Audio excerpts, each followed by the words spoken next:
So now I will tell you how to find the functional groups by using FTIR instrument. So this one is the FTIR instrument, and this system is connected with this FTIR instrument.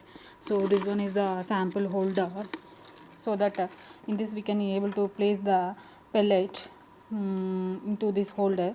So we have to mix the pellet with potassium bromide with very minimum level, so that we can make a pellet with mixing potassium bromide. We have to use powder sample and potassium bromide to make a pellet, so that we have to place the pellet into this holder, so that we can able to rotate this screw, and then we can able to fix the pellet into this holder, so that we can able to place this holder into this instrument. So first we have to open this, and then we have to place a sample holder like this, so that the sample will be exposed to the infrared spectrum, so that we can able to close this.